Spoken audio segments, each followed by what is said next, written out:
Hello दोस्तों, मैं अभिजीत कुमार स्वागत करता हूं आप सबको एलपी साइंस स्कूल के इस यूट्यूब चैनल पे। दोस्तों, आखिरकार टेरी 3 बीपीएससी आयोग ने अपने फॉर्म के डेट को बढ़ा दिया है और इन्होंने फॉर्म के डेट को बढ़ा करके कर दिया है 26 फरवरी तक। बहुत ज़्यादा तो डेट में इंक्रीमेंट नहीं हुआ है, लेकिन फिर भी जितना हुआ है और अब तक जितने भी कैंडिडेट्स फॉर्म को नहीं भरा है, जो CTET पास कर चुके हैं पेपर 1 और 2 दोनों, यहाँ तक कि जो STET पास है किसी कारणवश वो छूट गए थे, वो सबसे पहले जा करके अपना रजिस्ट्रेशन करवा ले और फॉर्म फिलअप कर ले। क्योंकि आगे जिस तरह से चुनाव का माहौल चल रहा है, जिस तरह से सरकारें बदल रही हैं, उस तरह से कोई गारंटी, कोई भरोसा नहीं है कि आगे फिर भविष्य में जॉब आएगी या नहीं आएगी। अब बात कर लेते हैं थोड़ा सा उन सब स्टूडेंट के लिए जिनका चांस लास्ट है। तो मैं उन सबसे यही कहना चाहूँगा कि आप अपनी तैयारी को देखें, किस लेवल की तैयारी है। वैसे एग्ज़ाम पूरी तरह से केवल मेहनत की बात नहीं होती है, 5-10% लक फैक्टर ही काम करता है। फिर भी इस उम्मीद में कि हम ना पास करेंगे, हम नहीं निकाल पाएंगे एग्ज़ाम, इसको अपने मन से निकाल देना है। अगर ऐसा हम सोचे तो हमेशा जीवन भर यही सोचते रहेंगे। किसी एक बड़े दार्शनिक ने इस बात को बोल कर रखा है कि अगर आप किसी अच्छे समय के इंतजार में हैं तो वो कभी नहीं आने वाला है। वो समय हमारी मेहनत और परिस्थितियों पर ही डिपेंड करता है। क्या पता मेरी आधी तैयारी में ही मेरा रिजल्ट हो जाए, क्या पता मेरी पूरी तैयारी में हो उसके बाद ही मेरा रिजल्ट ना हो। तो ये सब सोचने से अच्छा है कि हम रिस्क लें, और रिस्क लेने में कोई बुराई भी नहीं है। ठीक है। और आगे ऐसा तो नहीं है कि सभी क्लासेस के अटेम्प्ट समाप्त हो चुके हैं, कोई क्लास के अटेम्प्ट बचे हुए होंगे। हो सकता है कि 8th का आपका अटेम्प्ट बचे, आपका 9th का आगे अटेम्प्ट बचे। बहुत सारा स्टूडेंट ऐसा है जिन्होंने CTET पेपर 2 क्वालिफाई किया है लेकिन STET नहीं क्वालिफाई किया है। तो देखा जाएगा आगे कि भविष्य में अगर वैकेंसी आती है तो ठीक, और नहीं आती तो अगर यहाँ हो जाता है तो अच्छी बात होती है। अच्छा दोस्तों, हम बात कर लेते हैं वैकेंसी को लेकर के। जो अभी तक यूट्यूब पे अलग अलग बहुत सारे लोग अनाप शनाप डाटा बता रहे थे, इतना वैकेंसी है तो ये है वो है 1 लाख है, आखिर वो सब गलत साबित हो गई। और जाकर के जितना मैं अनुमान लगा रहा था, जितना मैं पहले से बोल रहा था, वो बात सही हुई है। लगभग टोटल 87,774 वैकेंसी है, जिसके लिए अब तक वर्ग वाइज, क्लास वाइज सभी वैकेंसी को दिखा दिया गया है। आप देख सकते हैं कि प्राथमिक विद्यालय के मूल कोटि वर्ग 1 से 5 के लिए टोटल नंबर ऑफ सीट जो दिखाया गया है वो 28,026 पद हैं, जिसमें से आप देख सकते हैं सामान्य कोटि के लिए 2,976 पोस्ट हैं। और उर्दू के लिए देख सकते हैं आप 8,079 है, बांग्ला के लिए 13, टोटल 36-38 है। इसी तरह से सभी कैटेगरीज के लिए आप देख सकते हैं टोटल यहाँ पे 15,359 पोस्ट दिखाया गया है। इन्हीं में महिलाओं के लिए कुछ ओरिएंटल आरक्षण है, उसको दिखाया गया है। आगे बढ़ते हैं तो हम देख रहे हैं, आप इनका देख लीजिए थोड़ा सा दोस्तों, ये क्या है इनका वेतनमान। आप देख लीजिए, मूल वेतनमान 25,000 प्रति माह है और अन्य वेतन भत्ते दे हो गए। ठीक है।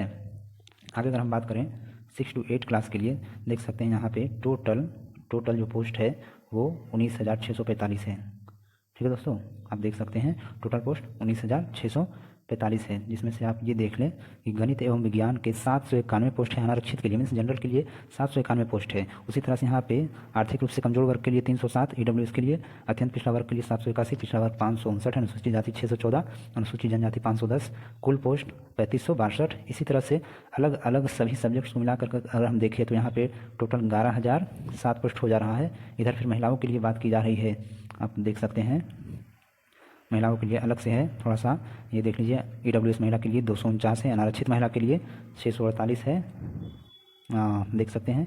उसके बाद अत्यंत पिछड़ा वर्ग के लिए 635 है, अनुसूचित जाति महिला 510, अनुसूचित जनजाति 55। इस तरह से टोटल एक में 2,552 देख सकते हैं। इसी तरह से ये वैकेंसी हर जगह दिखाते हुए आप देख सकते हैं टोटल कुल 8,638 पद हैं। उनमें से कुछ यहाँ पे देख सकते हैं कि दृष्टिबाधित है, दिव्यांग, ये सब जो भी है उनके लिए ये कुछ पोस्ट दिखाया गया है जो 332 दिखाया जा रहा है। इसी तरह से हम आगे बढ़ते हैं, यहाँ पे इनका ये वेतन दिखाया गया है कि इस श्रेणी में टोटल मूल वेतन जो है वो आपको मिलेगा 28,000, आप देख सकते हैं।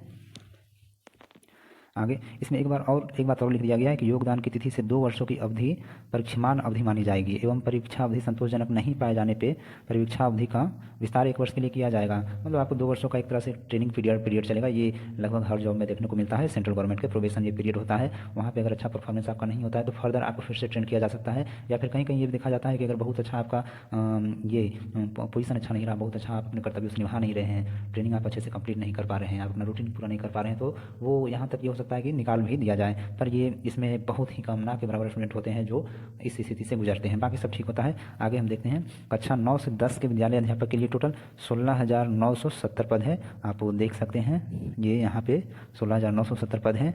और आप देख सकते हैं अलग अलग किस तरह से विषयवार रिक्तियाँ दिखाया गया है। हिंदी के लिए टोटल आप देख सकते हैं 2,069 पोस्ट है, अंग्रेजी के लिए 3,551, इसी तरह से होगा। और अगर बढ़ते जाते हैं टोटल इस तरह से 16,970 पोस्ट यहाँ पे दिखाया गया है। और सबसे ज़्यादा पोस्ट की अगर हम बात करें तो आप देख सकते हैं कि 2,969 एक है और एक है 3,551 जो अंग्रेजी में है। सबसे ज़्यादा पोस्ट है अंग्रेजी में। उसके बाद सबसे ज़्यादा जो है विज्ञान में दिख रहा है, देखिए दोस्तों 2,969 पोस्ट है, आप देख सकते हैं यहाँ पे ये, और ये 3,551 पोस्ट। अंग्रेजी और विज्ञान में सबसे ज़्यादा सीट वैकेंट है। आगे अगर हम देख लें इसके वेतन की बात करें तो यहाँ पे मूल वेतन 31,000 प्रति माह है, और वेतन भत्ता महंगाई भत्ता ये सब सबको दिखाया गया है। यही अगर हम बात करें यहाँ पे थोड़ा सा दिखाया गया है, विशेष विद्यालय अध्यापकों के लिए कुल पद यहाँ पे 65 है, वो दिखा दिया गया है। पूर्ण दृष्टिबाधित अनारक्षित 4 है, आर्थिक रूप से कमजोर वर्ग 0, अत्यंत पिछड़ा वर्ग 1 है, पिछड़ा वर्ग 1, इस तरह से सभी दिखाया गया। टोटल 50 पोस्ट है। आगे अगर हम देखें इसी तरह से तो कक्षा 11 से 12 आप देख सकते हैं, यहाँ पे टोटल 22,373 पोस्ट है, देख सकते हैं आप। और यहाँ पे जंतु विज्ञान में अनारक्षित में 220 सीट हैं, 804 टोटल पोस्ट हैं, आप देख सकते हैं। उसके बाद वनस्पति विज्ञान में 1375 पोस्ट है। रसायन शास्त्र में जो है से सबसे ज़्यादा पोस्ट वैकेंट है यहाँ पे। रसायन शास्त्र में आप देख सकते हैं सबसे ज़्यादा पोस्ट अगर वैकेंट कहीं पे है, ISC की बात की जा रही है दोस्तों, तो वो कहाँ पे है? रसायन शास्त्र में। आप देख सकते हैं यहाँ पे 3,424 पोस्ट है। और जहाँ तक बात है आगे कौन सी सब्जेक्ट है उसको भी हम देख रहे हैं, ये देख लीजिए आप गणित, तो ये 1149 पोस्ट है यहाँ पे। महिलाओं के लिए बांट दिया गया, देख सकते हैं आप 73, 144, 322, इसी तरह से सभी करते करते यहाँ तक दिखाया गया है। 386 पोस्ट है टोटल। इस तरह से इधर देखिए आप, ये दृष्टिबाधित और दिव्यांग लोगों के लिए है, कुछ सीट यहाँ भी है। अगर हम देखें तो सबसे बड़ी वैकेंसी यहाँ निकल करके आ रही है केमिस्ट्री के फील्ड में। और जहाँ तक बात करें फिजिक्स की तो उसकी कोई वैकेंसी भी नहीं है। और केमिस्ट्री में इतना वैकेंसी रहने का सबसे बड़ा कारण है कि थोड़ी सी इसकी डिग्री थोड़ी महंगी पड़ती है, और इसको बहुत ही कम लोग प्रेफर करते हैं। और फिजिक्स और मैथ आसानी से कम दाम में पूरा हो जाता है PG का डिग्री, तो सब ज़्यादा फिजिक्स और मैथ से PG करना पसंद करते हैं। इस रीजन से कहीं ना कहीं केमिस्ट्री में सबसे ज़्यादा वैकेंसी देखने को मिल रही है। अब इसी तरह से अलग अलग आरक्षण को दिखाया गया है दोस्तों। अब थोड़ा सा बात कर लेते हैं हम कि सबसे कम कंपटीशन कहाँ है, सबसे ज़्यादा कंपटीशन कहाँ है। दोस्तों सबसे ज़्यादा वैकेंसी जो है वो वर्ग 1 to 5 में दिखाया गया है, जो 28,026 है। कितना है?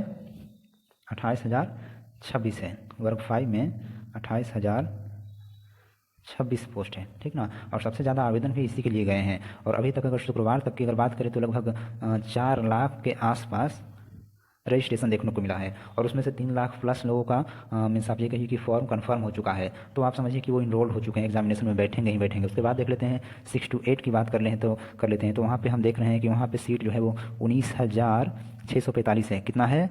19,645 है, ठीक है। और उसके बाद 9 to 10 की बात कर लेते हैं तो यहाँ पे जो टोटल सीट है वो आपको दिख रहा है 16,790। उसी तरह से 11-12 की देख लें तो 22,373 वैकेंसी है, ठीक है दोस्तों।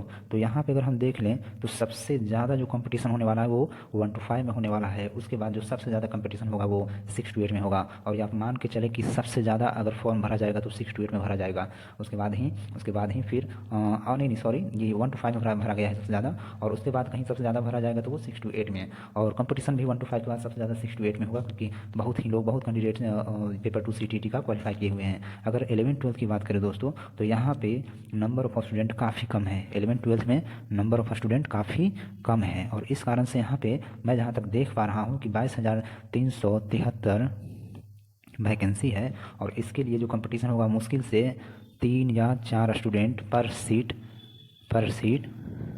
ये कंपटीशन होगा, ठीक है दोस्तों। जिनके पास भी डिग्री है, जिन्होंने भी अपना PG पूरा कर लिया है और जो STET 11-12 क्वालिफाई हैं, उनकी नौकरी आसानी से होने वाली है। आप थोड़ा सा बस हल्का सा मेहनत करें। और कट ऑफ भी आप पिछले वर्ष का देख लें दोस्तों, तो फिजिक्स में और केमिस्ट्री में ज़्यादा कट ऑफ नहीं है, यही 40-42 के आसपास कट ऑफ है। तो अगर जिनकी भी डिग्री कंप्लीट है और जिन्होंने फॉर्म भरा है, वो आप निश्चिंत रहिए कि आप 11-12 में टीचर बनने वाले हैं। हाँ, आने वाले समय में धीरे धीरे नंबर ऑफ स्टूडेंट बढ़ेंगे, डिग्री की संख्या बढ़ेगी, नंबर बढ़ेंगी, तो वहाँ पर फिर कट ऑफ हाई होने लगेगा। वहाँ पर फिर आपको पढ़ने की ज़रूरत पड़ेगी, और अच्छे लेवल की पढ़ने की ज़रूरत होगी। क्योंकि यहाँ पे हम देख रहे हैं कि JEE मेन लेवल का क्वेश्चन डाला जा रहा है, जो अच्छे टीचरों से भी नहीं बन पा रहा है। 11-12 की बात करें तो 9-10 में भी साइंस में अच्छे खासे क्वेश्चन पूछे जा रहे हैं दोस्तों। अभी तो कंपटीशन कम है, फाइट कम है, तो अच्छी बात है। लेकिन आने वाले दिनों में अगर कोई टीचर बनना चाहेगा BPSC को लेकर के, तो बहुत ही वो टेढ़ी खीर वाली बात होगी। और 6 to 8 की बात करें तो ये पिछली बार ही BPSC टेरी 2 में ऐसा क्वेश्चन पूछा हुआ है कि वैसा 9-10 का भी नहीं पूछा हुआ, और ना 1 to 5 के लिए पूछा हुआ है, और वो भी साइंस मैथ के लिए। तो जिनका भी 6 to 8 में साइंस पोर्शन है, उनके लिए एक बहुत बड़ा चैलेंज है दोस्तों। इतने दिनों में तो करना क्या है, क्या तैयारी करना है, कैसे क्या करना है,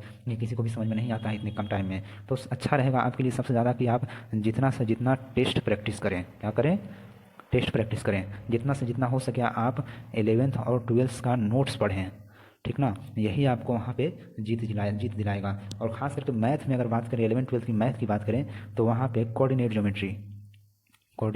ज्योमेट्री, ठीक है। उसके बाद ट्रिगोनोमेट्री, प्रोबेबिलिटी, उसके बाद परमुटेशन एंड कम्बिनेशन, इन सब टॉपिक को इतने अच्छे से आप करके जाएं कि इनसे एग्ज़ाम में क्वेश्चन आने वाला ही आने वाला है और ये आपका डिसाइडिंग फैक्टर होगा। जो भी ये कर लेंगे वो उनका सिलेक्शन पक्का होगा। अगर हम साइंस की बात करें तो वहाँ पे हम देख रहे हैं कि लाइट, न्यूक्लियर फिजिक्स,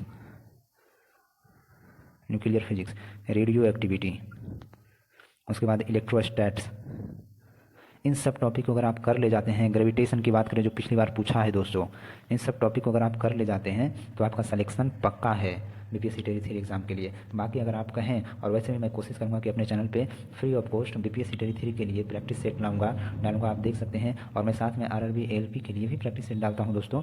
और वो आप चाहें तो जो भी स्टूडेंट्स बीपीएससी टेरी थ्री के लिए भी तैयारी कर रहे हैं और आरआरबी एएलपी के लिए भी तैयारी कर रहे हैं, तो साइंस का कोई टेंशन ना ले, साइंस हम फ्री ऑफ कॉस्ट पूरी तरह से पीडीएफ के साथ मैं आपको सारा नोट्स भी दूंगा और वीडियो भी दूंगा। आप मेरे चैनल पर रेगुलर रहें, सब्सक्राइब करें और अच्छा लगे तो शेयर भी करें। ठीक है, थैंक यू दोस्तों।